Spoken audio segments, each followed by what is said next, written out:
सध्या ग्रामीण भागात डुक्कर पालन व्यवसाय हे एक फायदेशीर व झपाट्याने वाढणारे शेतीपूरक उत्पादन आहे.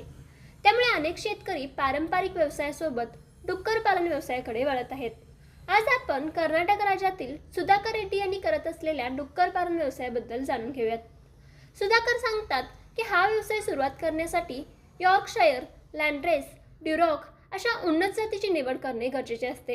त्यांनी या विदेशी जातींची निवड केली असून हे डुकरे जलद वाढतात व जास्त मांस देतात. डुकरांसाठी मजबूत, हवेशीर, स्वच्छ असा गोठा बांधून दररोज साफसफाई व निर्जंतुक प्रक्रिया करावी. या डुकरांना वय, वजन आणि जातीप्रमाणे खाद्य दिले जात असून खाद्यात मक्याचे पीठ, सोया, खनिजे यांचा समावेश असतो व त्यांना भरपूर प्रमाणात पाणी दिले जाते.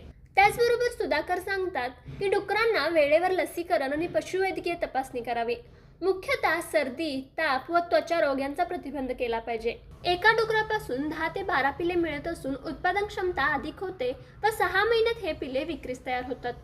प्रति डुकराची किंमत 10 ते 15,000 रुपये होत असून कमी गुंतवणुकीत त्यांना जास्त परतावा मिळत असल्याचं ते सांगतात. जर योग्य व्यवस्थापन, अन्न, स्वच्छता आणि लसीकरण केले तर डुक्कर पालन हा 6 महिन्यात भरघोस नफा देणारा व्यवसाय ठरू शकतो असं सुधाकर यांचं मत आहे.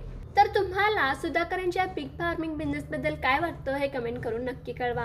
व अशाच प्रकारच्या व्हिडिओज पाहण्यासाठी आताच आमच्या उद्योग मंत्रा इंस्टा व फेसबुक पेजला फॉलो करा.